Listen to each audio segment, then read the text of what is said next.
Bueno, y cuando hablamos de calambres, de esos hormigueos en los brazos, en las piernas, generalmente en las extremidades, pudiéramos vincular todo esto al corazón. Hoy está con nosotros el doctor médico internista y cardiólogo Limber Mora, a quien le damos la bienvenida. Doctor, muy buenos días. Buenos días. Bienvenido, un placer tenerlo aquí en nuestra casa. No, del contrario. Doctor, cuando duelen las piernas, ¿podríamos decir que el corazón grita?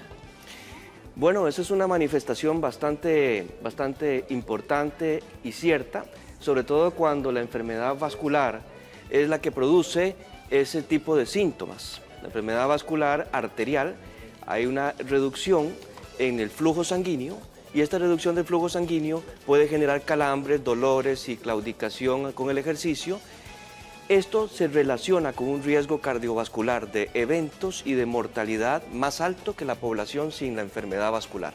Ahora, si hablamos precisamente de lo que mencionaba, hormigueos, ¿verdad? En diferentes partes de las extremidades, los calambres, que muchísima gente se queja de calambres a repetición, ¿esto podría tener relación con alguna enfermedad cardíaca? Claro que sí. La principal causa de enfermedad vascular arterial, de la insuficiencia, de que llegue menos sangre a los tejidos de las piernas que lo que debe llegar, se llama la enfermedad aterosclerótica, y esto es una enfermedad que está relacionada con niveles altos de colesterol, con hipertensión arterial, con el antecedente o el tabaquismo activo, además con la herencia y otros factores de riesgo importantes. De tal forma que si esta enfermedad, que son obstrucciones de las arterias por depósitos de colesterol, tejido inflamatorio y calcio, existen, esta misma enfermedad puede existir en otras arterias, por ejemplo del corazón, como son las coronarias, las arterias del cerebro, arterias que van hacia el cerebro como las carótidas, y todo lo que es el sistema cardiovascular de gran y mediano tamaño puede padecer la misma enfermedad. Por lo tanto, la evidencia de síntomas que justifican la insuficiencia vascular de miembros inferiores podría traer un riesgo incrementado de eventos cardiovasculares y de muerte por causa cardiovascular. Por ejemplo, los pacientes que tienen insuficiencia vascular arterial por aterosclerosis tienen de 5 a 6 veces más riesgo de tener infartos y de 4 a 5 veces más riesgo de tener infartos cerebrales. Queremos invitar, doctor, 88820606, lo tienen en su pantalla para que puedan hacer las consultas del caso y que el experto les pueda recomendar y responder de primera mano el día de hoy. Ahora, si hagamos un ejercicio, doctor, por ejemplo, una señora, ¿verdad?, donde empieza a tener hormigueos en las piernas, hormigueos en las manitas, ¿cómo poder diferenciar que esto evidentemente tiene relación con algo cardiovascular, ¿verdad?, que pueda llevarle a todo lo que usted ha comentado, o que pueda deberse a otra situación, a otra cosa que lo esté provocando? De acuerdo, vamos a dividir entre síntomas y signos. Síntomas, todo aquello que el paciente siente y comunica, y signos es todo aquello que el médico encuentra al examen físico y al interrogatorio. Entonces, el hormigueo es una manifestación frecuente en las personas y en las piernas, pero particularmente asociado a esta enfermedad es cuando el hormigueo se relaciona con el ejercicio, con la actividad física. Porque al aumentar la actividad física, la demanda metabólica de los músculos, es decir, la necesidad de que aumente el oxígeno por la sangre en los músculos de las piernas, incrementa. Y esta demanda, si no es suplida por un adecuado flujo sanguíneo arterial, en este caso por placas de colesterol que obstruyen fijamente las arterias, entonces empieza a sentir ese tipo de manifestaciones como son calambres, hormigueo, dolor, una sensación de pesantez, de cansancio, de fatiga y hasta de claudicación. ¿Qué significa la claudicación? Significa que el paciente tiene que detenerse, o la persona tiene que detenerse a descansar, porque la molestia que le da en las piernas es tan importante que no puede dar un paso más. Esa es la característica fundamental, que incrementan los síntomas con la actividad física al incrementar la demanda de consumo de oxígeno en los músculos. Ahí tendríamos un problema. ¿Ahí estaríamos en una situación tradicional, normal, o estaríamos con un problema de que algo cardiovascular nos está afectando? Para que nos quede claro, doctor. Sí, claro. Si existe este tipo de síntomas, la probabilidad de que tenga la misma enfermedad obstructiva en arterias del cerebro, del cuello y del corazón es muy alta. 3, 4 veces más alta la probabilidad. Entonces, aunque no tenga manifestaciones a nivel del tórax o manifestaciones a nivel cerebral, es muy probable que tenga la enfermedad también con una probabilidad bastante alta. Bien, doctor, iniciamos con la primera consulta de nuestro público. Tenemos una de Facebook que la vamos a ver ya inmediatamente en pantalla. Doña Gretel Cisneros. Bendiciones, de igual manera, doña Gretel, para usted. A mí me da un calambre desde la columna lumbar hasta la punta de los dedos del pie derecho. Casi siempre como se me queda como hormigueos y me da igual con el dedo más largo del de la mano derecha. Igual se me duerme, tengo 36 años, tengo 5 hijos y además ella es hipertensa. Bueno, en este caso hay que hacer diagnóstico diferencial con la claudicación o la pseudoclaudicación, que tiene un origen totalmente diferente y es un origen posiblemente neurológico. Es decir, que los síntomas podrían asemejarse si son de origen vascular arterial o si son de origen neuropático. En este caso en particular parece ser que el origen de lo que tiene la señora es más por las características que describe de origen neuropático. ¿Qué significa neuropático? Significa que el origen viene de los nervios, compresión a nivel radicular de los nervios y las raíces que salen de la columna. Puede que haya algún tipo de compresión, ¿verdad?, externa, casi siempre son hernias de disco o enfermedad de la columna misma, comprime la raíz nerviosa que va hacia la pierna y puede producir una sensación de calambre, de hormigueo, de ardor, quemazón fijo, que se aumenta con algunas posturas, casi siempre se aumenta con la posición de pie o en la bipedestación. Lo que dice la señora pareciera ser que no es de origen arterial vascular, sino más bien de origen neurológico. Ok, tenemos otra consulta también, vamos a verla en pantalla. Ahí está, doña Odilia Acuña. Sufro mucho de calambres en los muslos de las piernas, son muy seguidos, sobre todo cuando estoy durmiendo.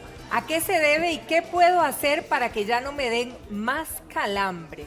Bueno, la causa de los calambres es muy variada y de ahí la importancia de asistir al médico para que estudie, evalúe y determine el origen o la causa. Cuando son calambres en condiciones de reposo, poco probable es que sea de origen vascular, excepto que la enfermedad sea muy seria, en donde los síntomas aparecen en condiciones de reposo. Pero si el paciente camina y los síntomas son muy semejantes, los calambres pueden estar debidos nuevamente a enfermedades neurológicas como es la polineuropatía o la neuropatía periférica de miembros inferiores, que es otra causa totalmente diferente a lo que nos compete en el tema de hoy, y es enfermedad de todas las ramificaciones nerviosas de los miembros inferiores. Ahí hay que preguntar si la señora es diabética, por ejemplo, que es una causa, si hay deficiencia de vitaminas, si hay otros síntomas relacionados o cualquier otra sintomatología. Existen más de 10 causas de neuropatías. Lo que ella establece parece ser neuropatías. La otra causa es el uso de medicamentos en donde pueda depletarse de potasio, y cuando hay niveles bajos de potasio, los pacientes frecuentemente producen calambres súbitos muy dolorosos durante la noche y en cualquier momento del día. Bien, doctor, tenemos otra consulta, vamos a verla de inmediato. Ahí la tenemos en pantalla, doña Jenny Cisneros. Hola, desde que tuve a mi segunda hija tengo calambres a toda hora, en especial en la noche. Duermo con medias porque si no es peor. ¿Qué puedo hacer?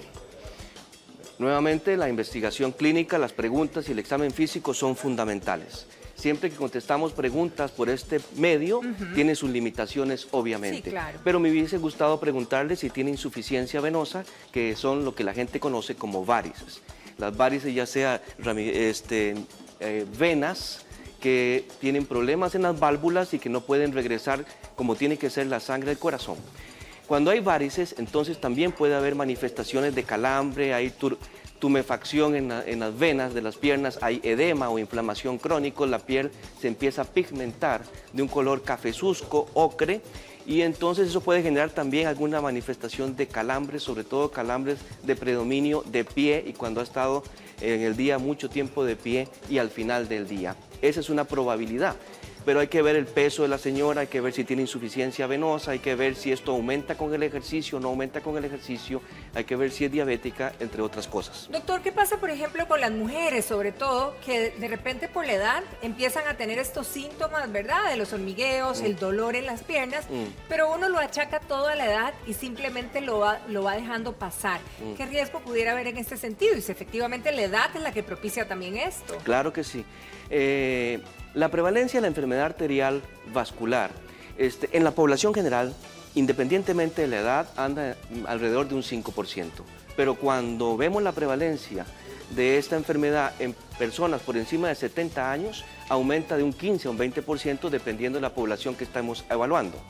Si es una población que además tiene factores de riesgo, como es la diabetes, el haber fumado o el estar fumando, colesterol alto, presión alta y otros factores de riesgo tal vez no tradicionales, la prevalencia aumenta a más del 30%. De tal forma que entonces, si estos síntomas aparecen en un paciente adulto mayor con factores de riesgo como diabetes, hipertensión, antecedente de haber fumado, entre otros, esto podría darnos la señal de que puede haber problemas de irrigación arterial a nivel de las piernas por la enfermedad aterosclerótica que expliqué, que son depósitos de grasa, de colesterol, de tejido inflamatorio y calcio a nivel del lumen arterial y que esto compromete la irrigación de las piernas. Como dijimos antes, esta enfermedad no solo está en las piernas, podría estar en cualquier otra parte del sistema cardiocirculatorio, en las arterias de gran y mediano tamaño. Por lo tanto, cuando hay enfermedad vascular en las piernas, puede haber 3 a 5 veces más riesgo de que lo tengan en las coronarias y 4 veces más riesgo que lo tengan en la enfermedad cerebrovascular. Doctor, tenemos a una paciente que nos va a ayudar en esta ocasión, quizá como para ubicar, ¿verdad? Cuando hablamos del dolor en las piernas, específicamente a dónde es cuando nos lleva a un evento de este tipo, doctor. Bueno, eso va a variar. Existen manifestaciones que pueden darse inclusive desde los glúteos hacia abajo. Podríamos dar vuelta como para que usted para visualizar bien, desde esta parte de aquí. Desde esa parte de aquí, inclusive puede empezar a doler. Okay. Eso depende de dónde estén las oclusiones más importantes o las obstrucciones del flujo. Si las obstrucciones están, por ejemplo, en la aorta o en las arterias ilíacas o femorales, la claudicación y los síntomas pueden empezar desde muy arriba. Si ya la enfermedad obstructiva está en arterias más abajo, entonces las manifestaciones podrían ser a nivel de la pantorrilla o a nivel del pie. La alarma, además del dolor, doctor, para terminar y que nos quede claro, ¿cuál sería de algo que no deberíamos de dejar inadvertido? Indudablemente cuando el dolor empieza con el ejercicio, originalmente así son las etapas tempranas. Usted empieza a caminar y empieza a sentir un dolor, calambres y sensación de claudicación, arratonamiento, calambres, dolor en algún sitio de la cintura hacia abajo. Sobre todo si es un dolor que se acentúa con el ejercicio y más aún es significativo cuando obliga a la persona a detenerse para descansar. Es lo que se ha venido a llamar el síndrome de la vidriera o de la mirada de las vidrieras, que es cuando la persona sale a hacer mandados, diligencias o a pasear y tiene que estarse deteniendo cada cierto tiempo para descansar por dolor. Bien, doctor, muchísimas gracias. Gracias por toda esta información. Gracias también a nuestra paciente. Y bueno, nosotros terminamos por el momento aquí, pero continuamos. Nos vamos para el Jardín Ítalo.